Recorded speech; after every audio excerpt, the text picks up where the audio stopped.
اعوذ باللہ من الشیطان اللعین الرجیم بسم اللہ الرحمن الرحیم الحمد للہ وکفا وسلام علی عبادہ الذین اصطفیٰ اما بعد بسم اللہ الرحمن الرحیم۔ محترم ناظرین، السلام علیکم ورحمۃ اللہ وبرکاتہ۔ میں ہوں آپ کا میزبان علی اصغر حیدری اور آپ دیکھ رہے ہیں دینی سماجی رفتار۔ دینی سماجی رفتار ہمارا ہفت روزہ براہ راست یہ پروگرام، ویکلی لائیو پروگرام دینی سماجی رفتار،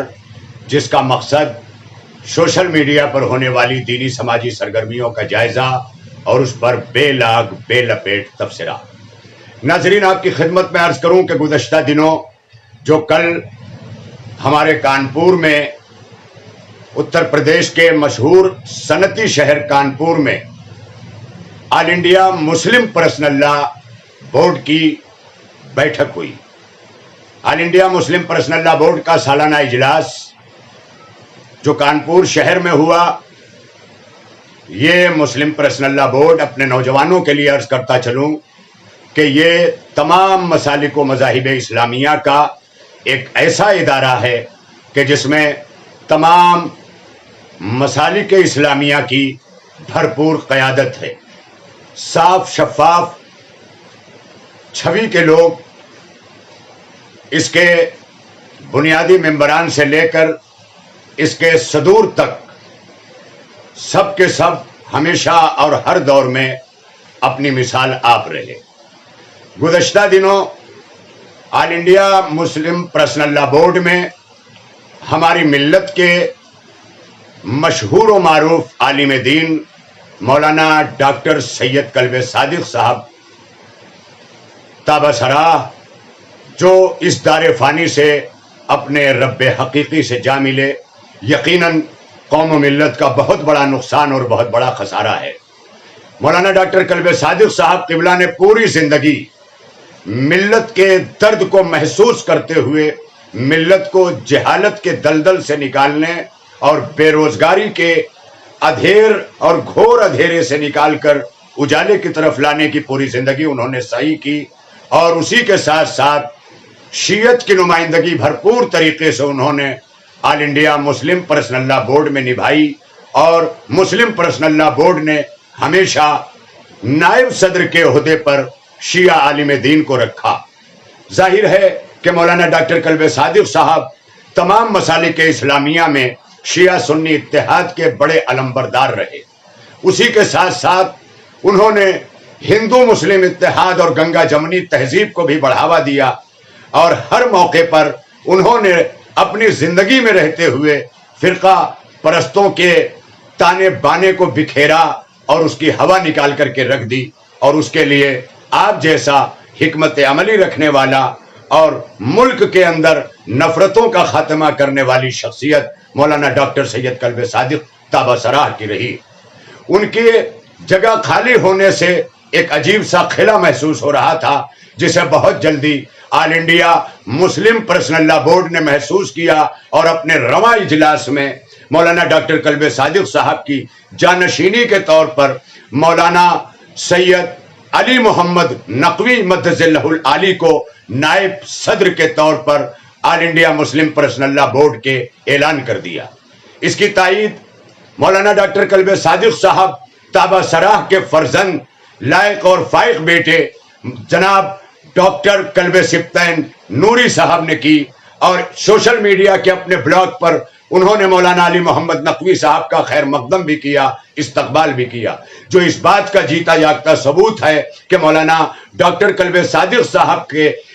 بعد اس انتخاب میں مسلم پرسنل لا بورڈ نے جس حکمت عملی کے ساتھ کام لیا اور آپ کو منتخب کیا، میں یہ جانتا ہوں کہ مولانا پروفیسر سید علی محمد نقوی، جو حجت الاسلام والمسلمین کے طور پر جانے جاتے ہیں، بے داغ شخصیت کے مالک، غیر متنازع شخصیت، ہمیشہ تعلیم و تعلم کو آگے بڑھانے والے، علم و تعلیم کی خدمت کرنے والے، اور فارسی پر اس قدر عبور ہے کہ آج ایران کی سرزمین پر آپ کی بہت ساری چیزیں وہاں کے سلیبس اور نصاب میں شامل ہیں، جیسا کہ مجھے سوشل میڈیا کے ذریعے اور اسی مادھیم سے یہ خبریں ملی ہیں۔ اس لیے میں مولانا پروفیسر علی محمد نقوی صاحب کا استقبال کرتا ہوں، خیر مقدم کرتے ہوئے مبارکباد دیتا ہوں کہ مولانا ڈاکٹر کلب صادق صاحب کی جانشینی کو نبھانے میں آپ کوئی کسر باقی نہیں رکھیں گے اور اسی راہ اور اسی ڈگر پر چل کر کے ملت اسلامیہ کے لیے کام کرتے رہیں گے۔ میں اس کے لیے سب سے بڑی مبارکباد دیتا ہوں آل انڈیا مسلم پرسنل لا بورڈ کے صدر مولانا سید رابع حسنی ندوی صاحب کو۔ حالانکہ ہمارے مہاراشٹر سے مولانا حکیم محمود دریابادی صاحب جو ایک بزرگ قوم ہیں اور مہاراشٹر کے اندر پرسنل لا کو مضبوط کرنے میں اور اس کو استحکام دینے میں بڑا کردار ادا کیا، اسی مہاراشٹر سے بہت سارے ممبران بھی آتے ہیں، لیکن مولانا محمود دریابادی صاحب کو اس کے اندر اس بار فاؤنڈر ممبر، بنیادی ممبر کے طور پر منتخب کیا گیا، جسے لوگوں نے باقاعدہ آمنا صدقنا کہتے ہوئے اس کا خیر مقدم کیا۔ لہذا یہ بڑی خوشائند خبر ہے کہ آل انڈیا مسلم پرسنل لا بورڈ جو ملت کے تمام مسائل کو ہمیشہ حکومتوں کے سامنے اٹھاتا رہا، ناانصافیوں کے خلاف لڑتا رہا اور ہمیشہ اس کے مجاہدین آگے آتے رہے۔ حالانکہ میں آپ کی خدمت میں عرض کرتا چلوں کہ یہی آل انڈیا مسلم پرسنل لا بورڈ ہے کہ جس کے اندر تمام مسلکوں کی قیادت، بھرپور طریقے سے قیادت، انصاف کے طور پر قیادت ہر طرح سے موجود تھی۔ یہ چونکہ مسلمانوں کا ترجمان ہے، اس لیے مسلکی آوازوں کو یہ دور رکھ کر کے ہمیشہ عالم اسلام کی اس خبر کو سامنے لاتا ہے کہ جو ساری ملت اسلامیہ کے لیے ہے، ساری ملت بیضا کے لیے ہے، ساری امت محمدیہ کے لیے ہے، سارے کلمہ گویوں کے لیے ہے، کیونکہ مسلم پرسنل لا بورڈ جس کا ہدف اور جس کا مقصد تمام مسلمانوں کو ایک دھارے میں لانا ہے، اتحاد کو برقرار رکھنا ہے اور علمی شخصیتوں کا انتخاب کرتے ہوئے انہیں علاقوں کی نمائندگی دینا ہے۔ اس میں چاہے وہ ڈاکٹرز ہوں، انجینئرز ہوں، ایڈوکیٹس ہوں، علماء دین ہوں، ہر طرح کی قیادتوں کو اس میں رکھا گیا۔ گزشتہ دہائی میں ہمارے بریلوی مسلک کے کچھ بھائیوں نے مسلم پرسنل لا بورڈ سے اختلاف کیا اور اپنے مسائل کو نہ اٹھائے جانے پر اپنی ناراضگی کا اظہار کر کے ایک نیا بورڈ تشکیل دے دیا۔ آل انڈیا مسلم پرسنل لا بورڈ کے بجائے بریلوی مسلک کا وہ جو ہے وہ بورڈ وجود میں آیا، لیکن چند دنوں میں رفتہ رفتہ وہ بھی جو ہے وہ منظر عام سے پس پش چلا گیا۔ اسی کو دیکھتے ہوئے لکھنؤ سے ایک آل انڈیا شیعہ پرسنل لا بورڈ کی بنیاد ڈالی گئی اور وہ شیعہ پرسنل لا بورڈ جو ہے وہ اسی میں پہل کرتا ہوا ایک اور بورڈ آیا۔ پھر نتیجہ یہ ہوا کہ خواتین کا بورڈ بھی وجود میں آ گیا۔ شاید یہ کوشش ان طاقتوں کی تھی کہ جن طاقتوں کو مسلمانوں کا اتحاد پسند نہیں تھا۔ یہی وجہ ہے کہ الگ الگ گٹوں میں بانٹ کر مسلم پرسنل لا بورڈ کو کمزور کرنے کی کوشش کی گئی، مگر میں مبارکباد دیتا ہوں آل انڈیا مسلم پرسنل لا بورڈ کے مدبر اور مفکر علماء کرام کو، دانشوران قوم کو، ایڈوکیٹس کو، ڈاکٹرز کو، ان کے ممبرز کو کہ انہوں نے بڑی ہی حکمت عملی کے ساتھ ان کو خاطر میں نہ لاتے ہوئے آل انڈیا مسلم پرسنل لا بورڈ کے کارواں کو آگے بڑھایا اور آگے بڑھتا ہی رہا۔ اصلاح معاشرہ کا پروگرام ہو یا دوسری چیزیں ہوں، آل انڈیا مسلم پرسنل لا بورڈ کے ہدف میں شامل رہی۔ لہذا یہ ساری چیزیں آئیں، مگر آل انڈیا مسلم پرسنل لا بورڈ اپنی بھرپور طاقت اور توانائی کے ساتھ قائم رہا اور انشاءاللہ قائم رہے گا۔ میں کسی پر اعتراض نہیں کرتا۔ آل انڈیا شیعہ پرسنل لا بورڈ بھی شیعہ آوازوں کو مسلسل اٹھا رہا ہے اور اٹھا کر لوگوں تک پہنچا رہا ہے۔ یہ ان کا اپنا کام ہے، میں اس پر تبصرہ نہیں کر سکتا، اس لیے کہ میرا بھی ہمیشہ نظریہ اتحاد کا رہا، ملت مسلمہ کو ایک پلیٹ فارم پر دیکھنے کا رہا، اور اس کے جو موجودہ بھارت میں، موجودہ ہندوستان میں فوائد ہیں وہ سب کو نظر آ رہے ہیں۔ اس لیے کہ مسلکوں میں بڑھ کر کے ہماری طاقت جو ہے وہ کمزور پڑ سکتی ہے، اس لیے جو مسائل ہمارے سامنے اس وقت ملک میں پھیلتی ہوئی نفرتوں کے ہیں، وسیم رضوی جیسے ملعونوں کی پیداوار کے ہیں، اور اس کے بعد اس کو گود میں لے کر کے بہت سی فرقہ پرست طاقتیں جو زہر اگل رہی ہیں وہ بھی سامنے ہے۔ ایسے میں اگر عالم اسلام فرقوں کے اندر الجھ کر کے رہ گیا ہے تو شاید حضور ختم مرتبہ صلی اللہ علیہ وآلہ وسلم جن کا ہم کلمہ پڑھتے ہیں ہم سے راضی نہ ہوں، اس لیے کہ ہمارا اسلام، ہمارے بانی اسلام، ہمارے اسلام کو مکمل کرنے والے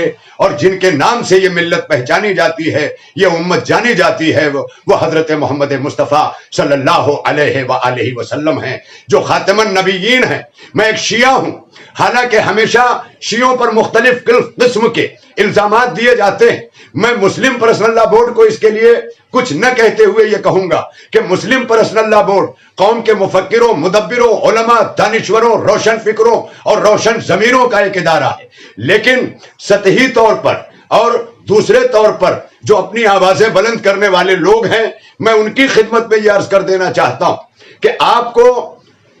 اس موقع پر کلمہ گو کی بنیاد پر اس ماحول میں، اس بھارت میں سب کو ایک ہونا پڑے گا، اور جب تک ایک نہیں ہوں گے ہمارے مسائل یوں دھرے کے دھرے رہ جائیں گے۔ فرقہ پرست طاقتیں ہمارے اندر پھوٹ ڈال کر ہمیں شیعہ سمجھاتی ہیں، حالانکہ نئے بیانات میں ملعون، مردود، مرتد وسیم رشدی نے ٹن لیتے ہوئے ایک بات کہی کہ میں مسلمان نہیں، میں شیعہ ہوں۔ تو یاد رکھیے گا، میری جتنی باتیں جہاں تک سنی جا رہی کہ کوئی شیعہ ہو ہی نہیں سکتا جب تک کہ مسلمان نہ ہو۔ مسلمان ہونے کے لیے جتنی چیزیں ضروری ہیں، پہلے ایک مسلمان بننا اس کے لیے ضروری ہے۔ جب مسلمان بنے گا تو وہ شیعہ کہلائے گا، اس کے پہلے وہ نہیں کہلا سکتا۔ ایک مسلمان کے لیے کلمہ طیبہ کا زبان پہ جاری کرنا بہت ضروری ہے۔ پاکستان کے اندر علی ولی اللہ کو نشانہ بنایا جانے لگا، جبکہ اس پر مولانا اسحاق مدنی سے لے کر کے بہت سارے علماء کے جو ہے وہ بیانات موجود ہیں کہ کلمہ طیبہ لا الہ الا اللہ محمد الرسول اللہ پر مکمل ہو جاتا ہے، لیکن اگر شیعہ اشہد ان علی ولی اللہ پڑھتے ہیں تو وہ حضرت محمد مصطفیٰ صلی اللہ علیہ وآلہ وسلم کی رسالت اور خاتمیت کی گواہی دینے کے بعد علی کو علی ولی اللہ کہتے ہیں، جو اس بات کی دلیل ہے کہ علی معاذ اللہ نبی نہیں ہے، اللہ کے ولی ہیں اور محافظ نبوت حضور ختم مرتبت احمد مجتبی حضرت محمد مصطفیٰ صلی اللہ علیہ وآلہ وسلم ہیں۔ اور ہم شیعہ بھی حضور کو خاتم النبیین مانتے ہیں، آپ کے بعد کوئی نبی نہیں ہے، اور اگر کوئی یہ ایمان رکھتا ہے تو وہ شیعہ نہیں۔ وسیم رشدی ملعون نے اپنے آپ کو یہ کہتے ہوئے سوشل میڈیا پر اور مندروں کے باہر بیٹھ کر فتنہ پرور لوگوں کے ساتھ اس نے جو بیان دیے، اس نے کہا کہ میں مسلمان نہیں ہوں، میں شیعہ ہوں۔ شیعہ کوئی ہو ہی نہیں سکتا، یہ کوئی اور شیعہ ہوگا، کہیں اور کا ہوگا، لوگوں کا بنایا ہوا ہوگا، یا جو طاقتیں اپنے رنگوں میں رنگ کر اسے لے جا رہی وہ ہوگا۔ ہاں، ایک بات کی مجھے شکایت سوشل میڈیا سے بھی ہے اور اپنے اردو اخبارات سے بھی ہے، اور اسی طرح میڈیا کے جو گودی میڈیا کے لوگ ہیں اسے بار بار پورو شیعہ چیئرمین لکھ رہے ہیں وقف بورڈ کا۔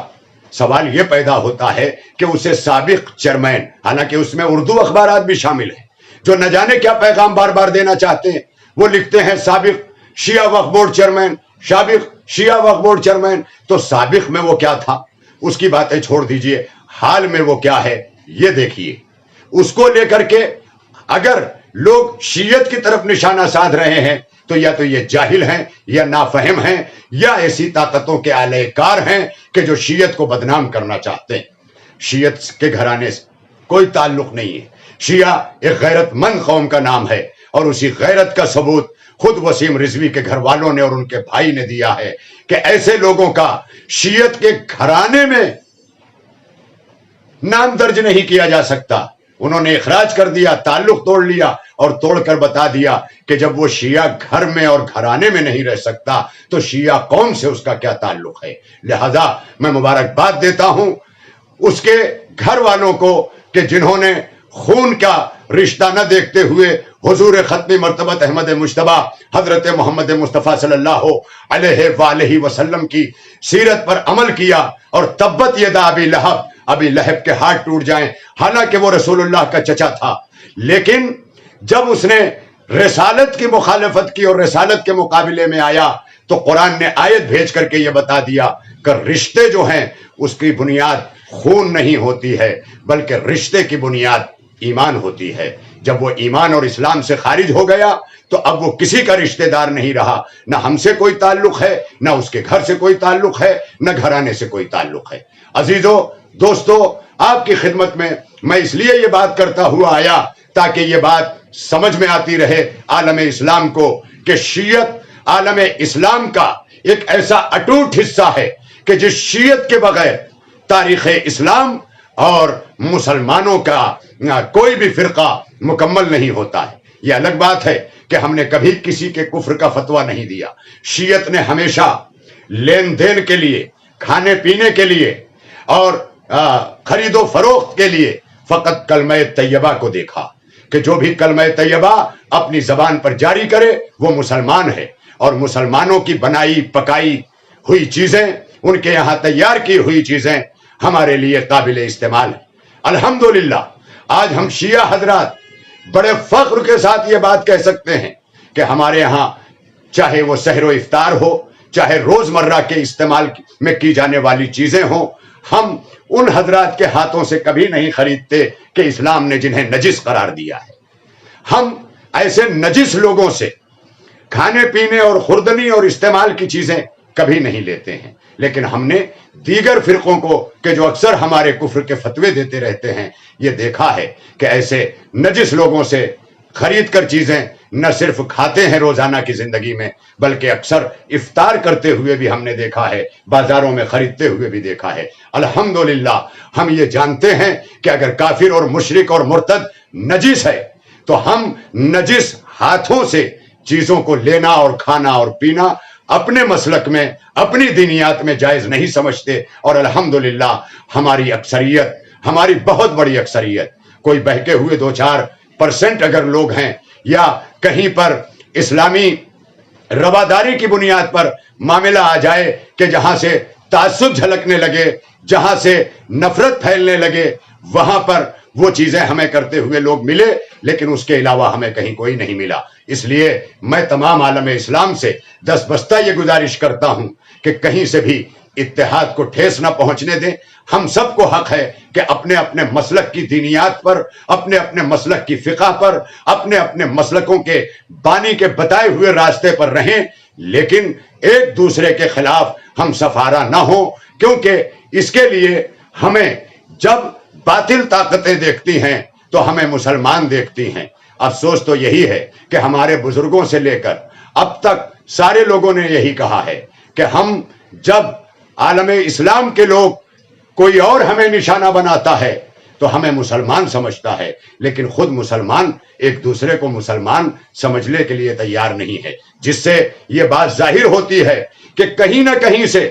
عالم اسلام میں ایسی طاقتیں بھی داخل ہوئی ہیں کہ جنہوں نے مسلمانوں کو بانٹ کر، فرقوں میں تقسیم کر کے، ایک دوسرے کے خلاف فتاوے دے کر کے، کہیں شرک کا فتویٰ، کہیں کفر کا فتویٰ یہ دے کر کے عالم اسلام کو بانٹا ہے. لیکن ہم پوری زندگی اس بات کی کوشش کرتے رہیں گے کہ عالم اسلام کا اتحاد باقی رہے. اور اتحاد اب کا مطلب یہ نہیں ہے کہ اگر شیعہ ہاتھ کھول کے نماز پڑھتے ہیں تو کوئی اور نہیں پڑھتا. دوسرے مسلک کے لوگ بھی پڑھتے ہیں، مالکی مسلک کے لوگ بھی پڑھتے ہیں، دوسرے مسلک بھی ہیں. اس کا مطلب سیرت نبی میں کہیں نہ کہیں اگر یہ چیز موجود ہے تو فقط شیعوں کے ہاں نہیں ہے ہاتھ کھول کے نماز پڑھنا.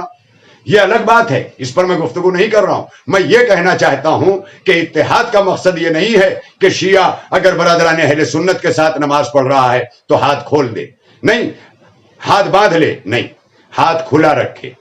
اسی طرح ہم دوسرے مسلک سے بھی نہیں چاہتے کہ اگر ہمارے ساتھ نماز پڑھنے آئے تو وہ اپنا ہاتھ کھول کر کے پڑھے، نہیں، وہ بات کر کے پڑھے، اس کا حق ہے. نماز پڑھے یہ مسئلہ ہے، اور ہاتھ کھلا ہو یا بدھا ہو. اس عالم میں جب ہم ایک صف میں کھڑے ہو جاتے ہیں تب علامہ اقبال کا وہ شعر صادق آتا ہے کہ ایک ہی صف میں کھڑے ہو گئے محمود و ایاز، نہ کوئی بندہ رہا اور نہ کوئی بندہ نواز. یہ ساری بحثیں وہ لوگ کرتے ہیں جنہیں نماز سے کوئی مطلب نہیں ہے. اگر نماز کا سودا سر میں ہے تو انسان کوشش کرے گا کہ بس ہم نماز پڑھیں، اور قبولیت کی ذمہ داری پروردگار عالم پر ہے. ہاں، ہم صحت قبولیت اور صحت عمل ضرور تلاش کرتے ہیں، اور اسی صحت عمل کی تلاش میں مسلمانوں کے بہت بڑی بڑی جمعیت نے جب کسی عالم کی طرف، کسی امام کی طرف، کسی مجتہد کی طرف رجوع کیا ہے تو ظاہر ہے کہ ایسے مسئلوں میں تحقیقات کی بنیاد پر اختلاف عمل تو آئے لیکن اختلاف عقیدہ کہیں نہیں رہا، کیونکہ اگر عقیدے میں اختلاف ہو جائے تو مسلمان نہیں رہے گا۔ لہذا میں انہی چیزوں کے ساتھ آل انڈیا مسلم پرسنل لا بورڈ کو ڈھیر ساری مبارکباد دیتا ہوں کہ اس نے اپنے سالانہ اجلاس میں جو انتخاب کیا وہ انتخاب بھی قابل قدر ہے، اور اسی کے ساتھ ساتھ یہ میں کہتا چلوں کہ بہت بڑی جو ہے وہ ہمارے سامنے ایک چیز تھی کہ بہت سے لوگوں نے یہ سمجھا تھا کہ مولانا سید کلب جواز صاحب مدظ اللہ العالی ہو سکتا ہے کہ اس منصب تک آئیں، لیکن مولانا کلب جواز صاحب مدظ اللہ العالی کے لیے جو چیزیں وہاں پر سامنے آئیں وہ یہ آئیں کیونکہ آپ کا سیاسی جھکاؤ اور آپ کا بی جے پی اور آر ایس ایس کی طرف جھکاؤ ہونے کی بنیاد پر، جیسا کہ وہاں سے خبریں آ رہی ہیں، یہ میرا تبصرہ نہیں ہے، یہ سوشل میڈیا کا ہے، اس کی بنیاد پر شاید مولانا کو اس لیے نہیں لیا گیا کہ کہیں ایسا نہ ہو کہ آل انڈیا مسلم پرسنل لا بورڈ کے اندر مولانا کو لے کر کے اختلاف پیدا ہو جائے، کیونکہ مسلم پرسنل لا بورڈ کے اندر گاہے گاہے مولانا کے بہت سارے عمل پر گفتگویں ہوتی رہیں۔ میرا مقصد قطعی طور پر مولانا کے قد کو پر تبصرہ نہیں ہے۔ مولانا کلب جواز صاحب مدظ اللہ العالی اپنی ذات میں اور اپنے آپ میں جس طرح سے ملت کا درد لیے ہوئے کام کر رہے ہیں، انہیں اگر یہ منصب نہیں بھی ملا ہے تو انہیں اپنے کام کو یوں ہی جاری رکھنا چاہیے، کیونکہ مولانا اس منصب پر آنے سے پہلے بھی اپنے ملت کے کام جاری و ساری رکھے ہوئے تھے اور انشاءاللہ آئندہ بھی جاری رکھیں گے۔ لیکن وہیں پر میں نے جو بات ابتدا میں کہی ہے اس وقت بھی کہتا چلوں کہ انشاءاللہ مولانا پروفیسر سید علی محمد نقوی، مولانا سید علی محمد نقوی صاحب کا تعلق نقوی گھرانے سے ہے، اور مولانا سید علی نقوی صاحب رحمت اللہ علیہ کے فرزند ہیں، علمی شخصیت ہیں، مفکر ہیں، مدبر ہیں، اور انشاءاللہ جس بنیاد پر وہ چنے گئے ہیں ان چیزوں کو وہ پورا کر کے دکھائیں گے، اور انشاءاللہ پورے مسلم پرسنل لا بورڈ کے اراکین کو بھی اور عہدیداروں کو بھی اپنے کاموں سے مطمئن کریں گے۔ میں اپنے مکتب تشیع کے تمام برادران تشیع کے لوگوں سے یہ کہوں گا کہ آپ حضرات سرچ کریں، پڑھیں، دیکھیں، مسلم پرسنل لا کی طرف بھی متوجہ ہوں، تاکہ جب بھی یہ ادارہ اپنی آواز کو اٹھا کر ملکی سطح پر، صوبائی سطح پر مسلمانوں کے خلاف کوئی ڈیسیجن اور فیصلے لے تو ہمارا ساتھ ہو، تاکہ یہ ادارہ روز بروز محفوظ ہو سکے۔ ناظرین، میں بڑی معذرت چاہتا ہوں کہ دینی سماجی رفتار ہر اتوار کو اسی آئی ڈی پر رات 10 بجے نشر ہوتا ہے، لیکن آج سفر میں ہونے کی بنیاد پر اور ٹریفک کی بنیاد پر تھوڑا سا تاخیر سے حاضر ہوا، 25 منٹ دیری سے آنے کے لیے میں اپنے انتظار کرنے والوں سے معافی چاہتا ہوں، اور انشاءاللہ آئندہ اس بات کی کوشش ہوگی کہ اپنے وقت مقررہ پر دینی سماجی رفتار کا یہ پروگرام شروع ہو جائے۔ انشاءاللہ آئندہ اتوار کو پھر سوشل میڈیا پر ہونے والی سرگرمیوں کو لے کر کے حاضر ہوں گے اور بے لاگ بے لپیٹ تبصرہ کریں گے۔ اس کے لیے ظاہر ہے کہ ہم پر بھی تبصرہ ہوگا، ہمارے اوپر بھی بہت ساری انگلیاں اٹھیں گی، لیکن اٹھنے والی انگلیوں کے ڈر سے حق گوئی چھوڑ دینا، حق بات چھوڑ دینا اور مقصد چھوڑ دینا یہ بزدلی کی علامت ہے۔ بھلے مولا کائنات علیہ الصلوۃ والسلام نے کہا ہے کہ حق کے جادے پہ رہو، اور رہنے والا یقیناً اکیلا ہو جاتا ہے، اکیلا رہنے کے لیے جو تیار ہو جائے وہ حق بولتا ہوا آئے، اور میں انشاءاللہ اس کے لیے تیار ہوں۔ لیکن وہیں پر امید کرتا ہوں حق پرستوں سے، حقیقت پسند لوگوں سے، کہ انشاءاللہ میری ان باتوں کی تائید کرتے ہوئے اس کی، لہذا آپ سے بھی گزارش ہے کہ جو میرے ناظرین، میرے حاضرین، میرے سامعین ہمیشہ مجھ سے جڑتے ہیں، میں ان کی خدمت میں دستبستہ گزارش کر رہا ہوں کہ آپ اپنے کمنٹس ضرور کریں، اور اپنے کمنٹس کے ذریعے یہ بتائیں کہ یہ دینی سماجی رفتار آپ کے لیے کتنا مؤثر ہے، کتنا کارگر ہے، تاکہ اس کو زیادہ سے زیادہ آگے اور بہتر بنایا جا سکے۔ اگر اس میں کسی قسم کا آپ کا مشورہ میرے لیے شامل حال ہے تو انشاءاللہ وہ گراں قدر مشورہ قابل قبول ہوگا. اگر وہ قبولیت کے لائق ہے تو ہم انشاءاللہ اسے اپنے دینی سماجی رفتار کا حصہ بنا کر کے اسے بھی شامل کریں گے، اس امید کے ساتھ کہ آپ اسے شیئر کرنا بھی نہ بھولیں گے. اپنی اپنی آئی ڈیز پر یہ دینی سماجی رفتار ہمارا ویکلی لائیو پروگرام آپ پیش کریں تاکہ زیادہ سے زیادہ ناظرین دیکھ کر کے اس سے جڑتے جائیں اور ہم حوصلہ افزائی آپ کی پا کر زیادہ سے زیادہ آپ کی خدمتیں کر سکیں. اس کے لیے مجھے کہیں زیادہ محنت کی ضرورت نہیں ہے. میں اپنے گھر میں رہ کر کے حق گوئی کی اس بات کو بغیر کسی لفافے کے، بغیر کسی ہدیے کے، بغیر کسی نذرانے کے، بغیر کسی فیس کے، بغیر کسی ادارے جماعت اور جمعیت سے جڑے انفرادی طور پر یہ علی اصغر حیدری، یہ آپ کا بھائی انشاءاللہ یہ خدمت انجام دیتا رہے گا. اس کے لیے جو بھی تکالیف آئیں گی اس کا ڈٹ کر سامنا کیا جائے گا، مگر اس بات کا یقین دلاتا ہوں انشاءاللہ کہ کبھی ہمارے دینی سماجی رفتار سے کسی کی شخصیت کو مجروح نہیں کیا جائے گا، بلکہ اگر تبصرہ بھی ہوگا تو شخصیت پر نہیں ہوگا بلکہ شخصیت کے ذریعے کہی گئی باتوں پر اور بیانات پر ہوگا. اگر وہ بیانات حق اور راستی پر ہیں، اگر وہ بیانات قوم کے ہت میں ہیں تو اسے مزید ہم انشاءاللہ آگے بڑھائیں گے. لیکن اگر وہ قوم و ملت سے اختلاف رکھتے ہیں تو ہم نہ صرف یہ کہ